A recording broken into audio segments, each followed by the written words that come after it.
Hello friends, कैसे हैं आप सब। तो डियर, आज का जो क्लास है ये हम लोगों का सिविक्स का क्लास 6 का चैप्टर 4 है, लोकतांत्रिक सरकार के मुख्य तत्व। तो चलिए हम लोग आज का क्लास डिस्कस करते हैं, आज का चैप्टर डिस्कस करते हैं। तो देखिए यहाँ पे हम लोग चैप्टर वाइज एमसीक्यू करते हैं, फिर चैप्टर वाइज जो है क्लास का डिस्कशन करते हैं। और चैप्टर वाइज इसलिए करना ज़रूरी है क्योंकि इसमें से एक एक पॉइंट में जो है हमें सीटेट में क्वेश्चन बनता है स्टेटमेंट बेस, इसलिए हमें एक एक पॉइंट पर फोकस करना है। हम आपको बताएंगे कि सीटेट में कहाँ कहाँ से क्वेश्चन जो है आपका पूछे गए हैं। चलिए स्टार्ट करते हैं आज का क्लास। सबसे पहले देखिए लोकतांत्रिक क्या होती है। जैसे कि लोकतांत्रिक आप ये देख सकते हैं, हमारा जो भारत है लोकतांत्रिक देश है। कैसे लोकतांत्रिक देश है? क्योंकि ये लोगों के द्वारा, लोगों के लिए और लोगों से ही बना हुआ है, ठीक है ना। मतलब कि लोग जो है अपना सरकार खुद चुनते हैं, ठीक है। और ये जो है सरकार भी जो है वो लोगों के लिए ही काम करता है, ठीक है। तो इसे हम लोग लोकतांत्रिक कहते हैं। अगर मान लीजिए अगर ये राजतांत्रिक से ये कैसे अलग है, तो राजतांत्रिक क्या होता है? तो राजतांत्रिक मतलब हो गया जैसे कि अगर हम बात करें जैसे कि राजा, ठीक है। तो राजा जो रहता है ना वो मतलब राजा के बाद फिर उसका बेटा राजा बनेगा, ठीक है ना। फिर उसका बेटा राजा बनेगा। तो यहाँ पे क्या होता है कि हम लोग जो है उसको चुनते नहीं है, वो अपने आप बन जाता है, ठीक है। और यहाँ पे सिर्फ उसी का चलेगा, वो जैसा चाहेगा वैसा कर सकता है, उसके खिलाफ कोई नहीं जा सकता। इसको हम लोग राजतांत्रिक कहते हैं। अब देखिए यहाँ पे हम लोग दक्षिण अफ्रीका के बारे में पढ़ते हैं। दक्षिण अफ्रीका एक ऐसा देश था ना जहाँ पे हर प्रजाति के लोग रहते थे। तो जैसे कि आपको मतलब कि यहाँ से ये क्वेश्चन पूछा जाता है कि ऐसा कौन सा देश है जहाँ पे हर प्रजाति के लोग रहते हैं, तो वो आपका दक्षिण अफ्रीका है, ठीक है। यहाँ पे बहुत आपका ना श्वेत अश्वेत मतलब क्या, जो काले और गोरे का जो है बहुत ही भेदभाव होता था। जिसमें में से एक नेल्सन मंडेला, वो दक्षिण अफ्रीका के नेता थे और उन्होंने इस पर बहुत ही संघर्ष किया था। तो यहाँ से भी ये क्वेश्चन पूछा जाता है, ठीक है, कि कौन ऐसे नेता थे जो कि लंबे समय तक मतलब कि ये भेदभाव पे संघर्ष किए। तो आपका जो है नेल्सन मंडेला है जो कि दक्षिण अफ्रीका के हैं, ठीक है। तो यहाँ पे कहानी से बताया गया था आपका हेक्टर पीटरसन के बारे में। हेक्टर पीटरसन जो था ना ये आपका अश्वेत लोग थे, और अश्वेत लोग थे। और यहाँ पे जैसे कि श्वेत और अश्वेत था, तो सब जगह जो था ना अलग अलग लोग रहते थे। जैसे जो गोरे लोग रहते थे ना वो अलग रहते थे, जो काले लोग रहते थे वो अलग रहते थे। फिर दोनों का मतलब कि हॉस्पिटल अलग था। फिर वहाँ का उन लोग आने जाने का जितनी भी चीज़ें होती है ना, खाने पीने की या फिर कोई भी किसी भी चीज़ें का, वो सब का अलग अलग था। यानी कोई अश्वेत लोग जो था वो श्वेत के में नहीं जा सकता था, ठीक है। तो यहाँ पे हम लोग देखें कि इतना तक कि उनके लिए रेल और बसें भी जो रहता था वो अलग रहता था, ठीक है। तो अश्वेत, और एक बात यहाँ पे ध्यान दीजिएगा कि जो अश्वेत लोग थे ना उन्हें वोट देने का भी अधिकार नहीं था। यहाँ से भी क्वेश्चन पूछा जाता है, ठीक है, याद रखिएगा। उन्हें वोट देने का भी अधिकार नहीं था, ठीक है। यहाँ पे देखिए सबसे अच्छी ज़मीन श्वेत लोगों के लिए आरक्षित थी और अश्वेत लोगों को खेती के लिए सबसे घटिया ज़मीन मिलती थी। इतना तक आप देख सकते हैं कि जो सबसे अच्छी ज़मीन होती थी ना वहाँ पे जो है हमें वो श्वेत लोगों को मिलती थी, और जो सबसे श्वेत लोगों को मिलती थी, और जो सबसे घटिया ज़मीन होती थी जहाँ पे उसे जो है अश्वेत लोगों को मिलती थी, ठीक है। भारतीय को श्वेत लोगों के बराबर नहीं माना जाता था उनके साथ भी, और जो भारतीय लोग थे उनके साथ भी भेदभाव किया जाता था, ठीक है। तो ये अपने जो अश्वेत लोग हैं, भारतीय लोग हैं, श्वेत लोग हैं या अन्य प्रजाति के लोग हैं, पता है इनकी जो समुदाय था और बाकी जो भी चीज़ें थे, जैसे रेल अलग है, फिर बसें अलग है, फिर इसके बाद स्कूल अलग है, अस्पताल अलग है, सब अलग अलग था, ठीक है ना। तो ये एक दूसरे का जो है आस पास भी नहीं रहते थे। तो ऐसे ही दक्षिण अफ्रीका में जो है एक आपका दक्षिणी पश्चिमी एक हिस्सा में जो है एक शहर का नाम है श्वेटा, याद रखिएगा श्वेटा। तो श्वेटा में कैसे लोग रहते हैं, क्वेश्चन पूछा जाता है, तो अश्वेत लोग रहते थे। तो पीटरसन भी जो था ना वही रहता था। तो ये जो पीटरसन लोग और उन लोगों को, इनके जो अन्य विद्यार्थी थे उन लोगों को अफ्रीकन सीखने के लिए जोर डाला जा रहा था, जबकि ये अफ्रीकन सीखना नहीं चाहते थे, वो जुल्लू सीखना चाहते थे। क्वेश्चन पूछा जाता है कि मतलब हेक्टर जो है कौन सा भाषा सीखना चाहता है, तो जुल्लू सीखना चाहता है। कौन सा भाषा नहीं सीखना चाहता था, तो अफ्रीकन्स। लेकिन इसको अफ्रीकन्स जो है सीखने के लिए जोर डाला जा रहा था, तभी इस लोग जो है इसका विरोध किया था। और उस समय जो है यहाँ पे बहुत पुलिस लोग आ गए, उसके विरोध करने लगे, काफ़ी लोगों पे भी गोलियाँ चलाई गई, और उसी गोली में जो है ये हेक्टर्स जो है 16 जून आपका 16 जून 1976 में जो है मारा गया था, ठीक है। तो आप समझ में आ गया कि ये हेक्टर कौन है।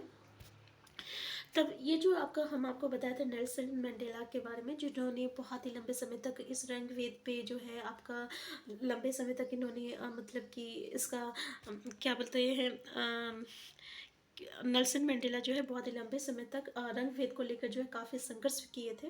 तो यहाँ से क्वेश्चन आता है, अच्छा इन्होंने कब इससे जो है सफलता मिली इसको ख़त्म करने के लिए और इस राज्य को दक्षिण अफ्रीका को एक लोकतांत्रिक देश बनाने में? तो याद रखिएगा 1994 में। तो क्वेश्चन आता है कि ये रंग भेद जो है कब खत्म हुआ था दक्षिण अफ्रीका में? तो ये 1994 में हुआ था। ठीक है, अब क्या हुआ था, ये खत्म होने के बाद यहाँ पे जितने भी प्रजाति के लोग थे, जैसे कि अश्वेत, श्वेत और जो भारतीय या अन्य प्रजाति के लोग थे, अब यहाँ पे सब कोई बराबर हो गए, क्योंकि लोकतांत्रिक मतलब ही हो गया कि बराबरी। ठीक है, अब भागीदारी देखिए क्या है। भागीदारी जैसे कि अभी आप देख सकते हैं कि हर एक 5 साल में जो है चुनाव होता है, चुनाव के द्वारा जो है हम अपनी सरकार को जो है मतलब चेंज कर सकते हैं। मान लीजिए आपके राज्य में कोई सरकार अच्छे काम नहीं कर रहा है, तो फिर आप 5 साल के बाद उस सरकार को जो है चेंज कर सकते हैं। ठीक है ना, तो इस तरीके से एक तरीके से निश्चित हो गया कि भाई अब 5 साल की अवधि है, 5 साल में अगर अच्छा काम करना करो, नहीं किया जाएगा तो अगले बार जो है हम आपको हटा देंगे। ठीक है, तो इस तरीके से जो है यहाँ पे भागीदारी होने लगा। देखिए भागीदारी के अन्य तरीके क्या है, जैसे कि मान लीजिए भागीदारी, पहले तो आपको तो वोट देने का अधिकार है, आप वोट देके अपना सरकार चुन सकते हैं।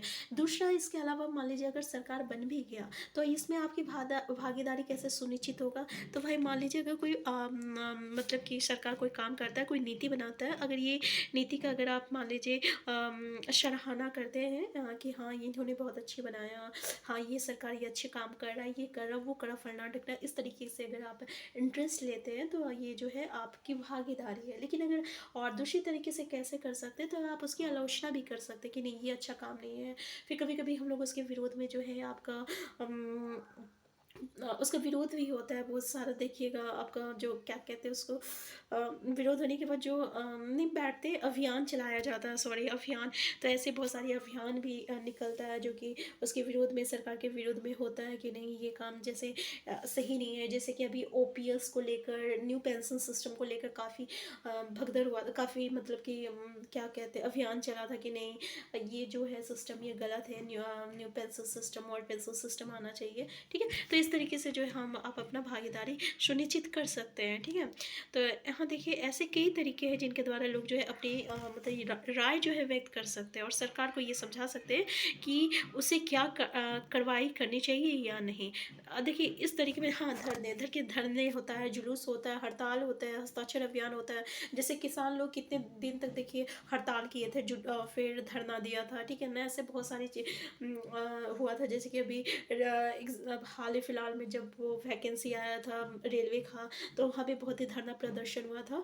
तो इस तरीके से जो है हम लोग सरकार को समझा सकते हैं कि भाई ये गलत है, ये गलत है, ये सही है, आपको ऐसा करना चाहिए, आपको नहीं करना चाहिए। हाँ हालांकि कभी कभी सरकार नहीं भी मानती है, लेकिन हमें जो है अपनी हमें जो है उस पर कहना चाहिए, तभी तो ये लोकतांत्रिक होगा। ठीक है, तो जहाँ ये सच है कि लोकतंत्र लोगों को भागीदारी का मौका देता है, वहीं ये भी सच है कि किसी वर्ग के लोग को ये, अच्छा ये देखिए कि कभी जो है इन लोगों को मतलब किसी वर्ग के लोगों को मौका नहीं मिलता है। जैसे कि देखिए अन्य तरीका कभी है कि आंदोलन करे और जो सरकार और उसके काम करने के तौर तरीकों को चुनौती दे। दलित, आदिवासी, अल्पसंख्यक, महिलाओं एवं अन्य लोगों की भागीदारी अक्सर इन आंदोलन के जरिए ही हो पाती है। ठीक है, आप देख सकते हैं कि जब भी कोई आंदोलन होता है वहाँ पे हर किस्म के लोग आ जाते हैं इतने तक, जो आदिवासी, दलित होते, जो अल्पसंख्यक होते, जो महिला लोग होती है, वो भी जो है मतलब कि आंदोलन में भी शामिल हो सकती है। तो इस तरीके से जो वो अपनी भागीदारी जाहिर करती है। ठीक है, तो यहाँ पहले क्या था ना कि जो अश्वेत लोग थे ना, उन्हें जो है आपका वोट देने का अधिकार नहीं था ना, तो अश्वेत लोगों को वोट देने का अधिकार नहीं था। तो पूछा जाता है केवल जो श्वेत लोग होते थे, जो गोरे लोग होते थे, वही वोट दे सकते थे। ठीक है, देखिए और इस बारे में रुचि लेते हैं कि देश कैसा चलाया जाए, तो उस देश की सरकार का लोकतांत्रिक स्वरूप और भी मजबूत होता है। ठीक है ना, अगर देश के लोग यानी हर एक चीज़ में रुचि लेते हैं और फिर बताएं कि भाई ये गलत है ये सही है, तो इससे क्या होता है कि लोकतांत्रिक को, भाई लोकतांत्रिक को बोल रहा है कि लोकतांत्रिक और भी मजबूत होगा कि हमारा देश लोकतांत्रिक है, हमें भी अधिकार है, तो ये चीज़ें जो है और भी मजबूत होगा। ठीक है, अब देखिए विवादों का समाधान। आपने माया की कहानी में पढ़ा कि कैसे विवादों और समस्याओं का समाधान किया जाता है। कई बार जो है हिंसा का प्रयोग किया जाता है। हिंसा का प्रयोग किया जाता है मतलब क्या हुआ, आप जब देखते होंगे जब जुलूस निकलता है या किसी तरीके का धरना प्रदर्शन होता है तो कभी कभी ये लोग जो मतलब यंग जनरेशन वाले जो होते हैं ना वो काफ़ी मतलब कि उद्दंड हो जाते हैं। कभी कभी वो टायर जलाने लगते हैं, कभी कुछ करने लगते हैं, कभी कुछ करने लगते हैं विरोध करते करते। तो इन लोगों को जो है रोकना भी बहुत ज़रूरी है। और ये पुलिस का ये है कि नहीं, जिम्मेदारी होती है, सरकार की जिम्मेदारी होती है कि किस तरीके से इस हिंसा को रोका जाए। ठीक है। अपने समाज में कुछ विवादों के बारे में पढ़ा और ये समझे कि सरकार इन समाधान में क्या भूमिका निभाती है। जैसे धार्मिक जुलूस या कई बार उत्साह जब भड़कता है तो ये पुलिस लोग आ जाता है तुरंत उसको मतलब कि संभालने के लिए। और ये पुलिस की जिम्मेदारी और ये सुनिश्चित करती है कि आपस में टकराव की स्थिति ना पैदा करे। ठीक है, ये तो आप देखे ही होंगे। ऐसा किसी तरह का मतलब धरना प्रदर्शन होता है या किसी तरीके का जुलूस निकलता है तो वहाँ पे ऐसा अक्सर होता है। ठीक है, इसके अलावा जो है बहुत सारा वाद विवाद होता है। जैसे कि एक वाद विवाद है, यहाँ से क्वेश्चन आपको आता है कि कर्नाटक और तमिलनाडु के बीच में, ठीक है ना, कई सालों तक लगभग 30 सालों तक जो है ना विवाद चला था। किस चीज़ का चला था, तो ये कावेरी नदी के पानी को लेकर चला था। यहाँ से क्वेश्चन देखने को मिलता है तो याद रखिएगा। ठीक है ना, तो यहाँ पे कर्नाटक की कृष्ण सागर बांध में, कृष्ण सागर बांध का है तो कर्नाटक में है, जो भरा हुआ पानी जो रहता है कई जिलों में। यहाँ पे देखिए, यहाँ से स्टेटमेंट बेस्ड क्वेश्चन आता है। ठीक है, पहला स्टेटमेंट ये हो गया कि कई जिलों में सिंचाई का काम आता है और इस पानी से क्या होता है, बेंगलुरु शहर की ज़रूरत को भी पूरा करता है। कौन सा शहर की बात करा, बेंगलुरु शहर की बात करा। अगर कोई और शहर का अगर दिया रहे तो वो गलत हो जाएगा। ठीक है, और तमिलनाडु के मेटूर बांध, मेटूर बांध कहाँ है, तमिलनाडु में। भरे हुए इसी नदी के पानी के से राज्य के डेल्टा क्षेत्र में सिंचाई होती है। ठीक है, तो मेटूर बांध तमिलनाडु में, जो कि इसी पानी को भरकर जो है सिंचाई होता है। ठीक है, तो ये दोनों स्टेटमेंट को याद रखिएगा, यहाँ से आपको क्वेश्चन देखने को मिलता है। अब देखो दोनों बांध जो है एक ही नदी पर बना हुआ है। कर्नाटक के कृष्ण सागर बांध जो है कावेरी नदी के ऊपरी छोर पे पूछा जाता है कि कर्नाटक का जो कृष्ण सागर बांध है वो कावेरी नदी के किस छोर पे है, तो ये आपका ऊपरी छोर पे है। और तमिलनाडु का जो मेटूर बांध है वो जो है इस बांध कावेरी नदी के निचले छोर पे है। तो निचले छोर पे क्या है, तो तमिलनाडु का मेटूर बांध है। ऊपरी ऊपरी छोर पे क्या है, तो कर्नाटका का कृष्ण सागर बांध है। ठीक है, यहाँ से क्वेश्चन देखने को मिलता है।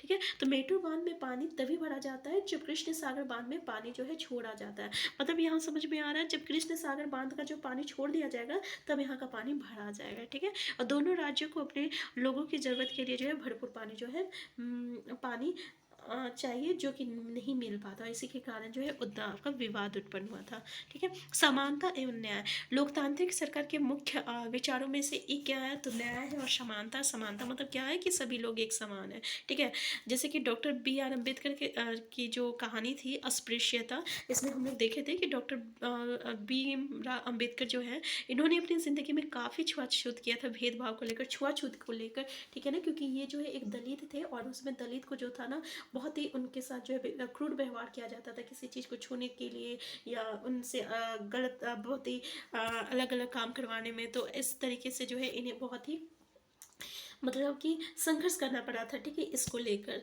तो डॉक्टर बी आर अम्बेडकर जिनके बारे में आपने पढ़ा हुआ है, कई लोगों ने जोर देकर कहा कि ये प्रथा अमान्य है। न्याय तभी प्राप्त हो सकता है जब लोगों को साथ बराबरी का व्यवहार हो और सरकार भी समानता और न्याय की जरूरत को पहचानती है। उन समूह के लिए विशेष प्रावधान है और समाज में अब भी बराबरी बराबर नहीं माने जा रहे हैं। जैसे हमारे समाज में यह आम प्रवृत्ति के लोग लड़कों को, जैसे कि अभी हमारे समाज में भी होता है, अक्सर होता है कि अभी हम लोग जैसे लड़के और लड़कियों को देखकर जो है बहुत ही भेदभाव करते हैं। लड़कों के साथ जो है बहुत ही उसके ख्याल रखा जाता है हर चीज़ में। लड़के लड़के होते हैं और लड़कियों के साथ जो है उतना मतलब कि ध्यान नहीं दिया जाता, उनकी ज़रूरतों को ध्यान नहीं दिया जाता। और ये चीज़ तो सबसे पहले तो हमारे घर पे ही होती है। ठीक है ना, समाज की तो बात दूर है, ये स्टार्ट जो है हमारे घर पे ही होती है। हमारे घर में भी लड़कों के साथ जो है बहुत लड़कों की जो है ऐसे भी हमारा जो समाज है कैसा देश कैसा समाज है, तो ये पुरुष प्रधान समाज है जहाँ पे लड़कों या मर्दों को ज़्यादा इज्जत दी जाती है, जहाँ ज़्यादा वैल्यू दी जाती है। औरतों को वहाँ पे